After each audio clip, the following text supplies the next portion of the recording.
bem amigos do programa de Cidadania, um programa hoje diferente, especial, recebendo o Dr. Wilson Zanluc, ele é juiz da 2ª Vara da Família de Praia Grande. Dr. Wilson vai falar um pouco da sua carreira, um pouquinho como está a situação lá na Vara, a situação da greve do Judiciário. Dr. Wilson, eu entrevistei um promotor de justiça, e alguns, né? Eu queria ouvir a opinião do magistrado, nessa questão da mais nenhuma palmadinha, vai ser lei, mas a educação e a felicidade deles ainda depende do pulso dos pais.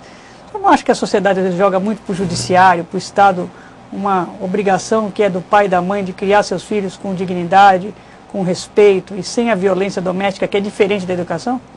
Sim, a própria Bíblia já fala, né, quem ama educa. Então, tem uma passagem que acho que é Eclesiásticos, não tenho muita certeza, que fala que se o pai não tiver o filho sob vara, quando ele ficar maior, aí ele vai sofrer. Então, eu acho que a gente acaba recebendo algumas questões que são mais sociais e que não demandavam processo, e a gente acaba tendo que tentar resolver essas questões. Nossa, por isso que é importante trazer juízes, promotores para o programa, para esclarecer, porque às vezes as pessoas ficam com modismo, né? Fica achando que o programa de televisão, que fica tentando conciliar uma família, consertar, que aquilo é o modelo ideal. E o Dr. Wilson Zanluc, descendente italiano. Quer dizer, não quer dizer que um jeito mais áspero de um familiar seu, quer dizer que seja uma violência, né? O italiano às vezes tem o hábito, né? O costume de falar um pouco mais alto, tem o árabe, tem o europeu. Cada família tem uma forma de criar seus filhos. Importante que sigam a lei. Mas não é questão de uma palmada que às vezes pode significar uma agressão. Tudo tem que ser avaliado com bom senso, é isso, doutor? Isso, a própria palmada. Eu confesso que não tomei muitas palmadas. Do meu pai foi uma briga com meu irmão. Meu irmão mais novo acabou, vamos dizer, tomando mais palmada. Mas isso a gente até reconhece. Quem recebe essa palmada com uma forma de educação, acaba agradecendo depois. A gente repara que os filhos, eu já ouvi isso de psicólogo, eles querem o freio, as crianças precisam de freio, e hoje eu acho que está caminhando para um sentido muito liberal, uma coisa que não sei onde é que nós vamos parar. Eu sou totalmente contra esse projeto de lei em relação a tal da palmadinha.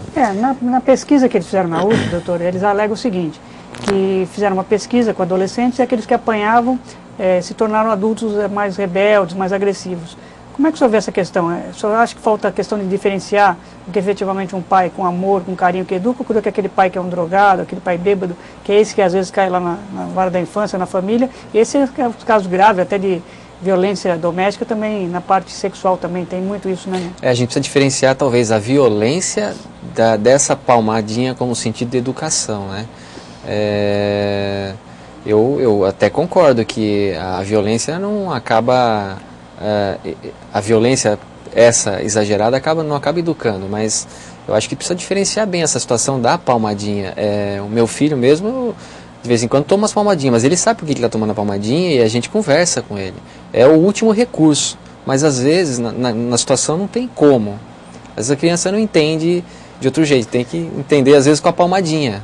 Aproveitando a sua presença aqui, doutor Wilson, como é que você vê com essa questão dos pais monitorando a internet? Hoje é uma ferramenta que às vezes substitui a educação, às vezes os pais não têm condição de ajudar o filho na escola. Como é que você vê essa questão do controle da internet? É liberar de vez, é ter um controle? Como é que você vê? O senhor que é pai também, como é que você vê essa questão? Eu sou um pouco cético em relação, eu acho que tinha que ter um controle. Eu precisava ter um controle em relação a isso, porque é um universo que as crianças ficam sujeitas. Meu filho não está nessa idade ainda, mas eu vou tentar restringir ao máximo isso daí. Agora, o senhor com a sua experiência, às vezes tem juiz que fala o seguinte, que às vezes não é só o papel que às vezes auxilia o juiz no julgamento, às vezes a atitude da pessoa.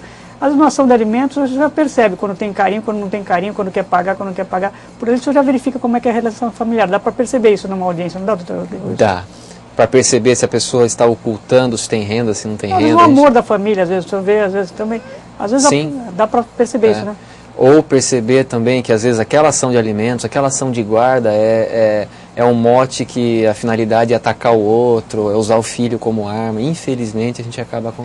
tem um projeto de lei querendo criminalizar. Agora, tudo isso já existe no nosso ordenamento jurídico, né? O problema é que às vezes não é aplicado, né, doutor? E como o senhor bem falou, às vezes vai excesso de processos que poderiam ser resolvidos, às vezes, na assistência social, numa conciliação familiar, e acabam, às vezes, atravancando o judiciário desnecessariamente, deixando o tempo que vocês teriam para casos mais graves, ter que socorrer desses processos aí também, que são importantes, mas poderiam ser resolvidos, como o senhor bem falou, às vezes numa conciliação familiar, né?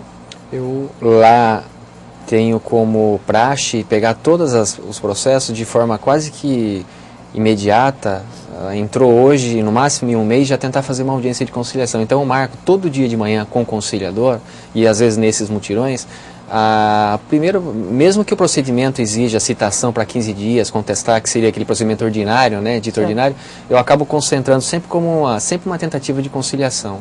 E eu vou dizer que por volta de 80% a gente consegue acordo. Então, às vezes a gente resolve a questão numa conversa, né? Mas o senhor presente ou também com os advogados? Ou como é que o senhor faz essa audiência? Presente? De manhã, por exemplo, os advogados ajudam muito nesse sentido. Eles são os conciliadores e conseguem muito acordo nesse sentido. Às vezes a pessoa entra com o processo, ela quer ser ouvida, né? Certo. E a gente às vezes acaba discutindo, escutando, ponderando e acaba resolvendo. Então, muitos processos não precisavam, se as pessoas que às vezes é até engraçado, às vezes eu consigo, como é que vocês conseguiram casar, tiveram filhos, tiveram lua de mel e não conseguem sentar um na frente do outro e olhar para o outro e conseguir conversar sobre o filho que vocês têm, sobre os bens que estão separando, quer dizer, é tudo questão às vezes de bom senso, falta bom senso às pessoas. Na hora do bem bom é gostoso, depois na responsabilidade aí cada um quer ir para o seu lado. Doutor, só para ilustrar o nosso telespectador, essa questão da conciliação que o senhor disse que tem 80% de sucesso, é questão de guarda, alimentos, nessas ações? De guarda, de alimentos principalmente, às vezes alguma separação que não tenha muito patrimônio, porque a gente quando começa, tem até um ditado, quando você casa é meu bem, quando você separa são meus bens. Então, aquela Praia Grande é uma cidade que tem muitas pessoas humildes, né? E a nossa freguesia, vamos dizer assim, a maioria lá são pessoas mais humildes, pessoas mais carentes. Então fica mais fácil de fazer acordo, fica mais fácil da gente conversar, de talvez tentar ponderar. Agora, quando já tem muito patrimônio, quando é aquela coisa aí, a coisa já fica um pouco mais complicada, porque tem essa briga, assim, por causa de dinheiro, de patrimônio. Tem um amigo nosso, Marcos Alonso Garcia, médico oftalmologista, que ele fala o seguinte, que ele não chama a mulher dele de bem, senão o banco vem em penhora, que ele não separa nem por reza brava, senão ele tem que pagar os 30%. É por aí. Doutor, eu sabia que o programa ia ficar curto, deixe para suas conclusões finais.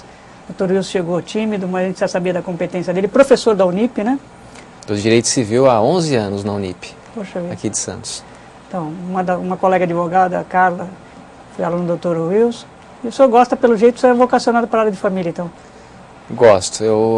Vamos dizer assim, a área que eu mais gosto de atuar. Eu dou direito de família na faculdade, dou direitos reais e também dou sucessões, mas vamos dizer assim que a minha queridinha é o direito de família. Tem que gostar, né, na área de família, doutor? Tem que gostar. E essas inovações, o senhor acha que não vai alterar a questão do bom senso, então, nos seus julgamentos? Eu não sei se vai resolver começar a normatizar situações que a família, eu digo para meus alunos, apesar de ter tanta lei sobre família, o Estado deitar tantas luzes sobre a família é o espaço mais privado que as pessoas têm. Então, eu não sei se é tão interessante assim começar a deitar tantas leis sobre o direito de família, quando eu acho que o bom senso dos pais, não é, dos filhos, esse relacionamento, o amor que tem que ter entre os membros da família, eu acho que acaba a gente resolvendo tudo nesse sentido. Senão vai chegar um dia que o filho vai perguntar, pai, posso dormir às 10 horas da noite ou posso ficar vendo televisão? Só um minutinho que eu vou ver como é que está a lei nova. Doutor Wilson, obrigado pela sua participação. Foi um prazer. Eu que gostaria de cumprimentar o doutor Wilson. O juiz da família realmente tem que ser uma pessoa que gosta daquilo que faz. Parabéns, viu? Obrigado. E você, nosso telespectador, sabia que o programa vai ficar curto. O programa, você já sabe, você pode ver na internet. O programa passa todos os programas na internet. E o programa é feito assim, com carinho para você e sem juridiquês. Até o próximo programa.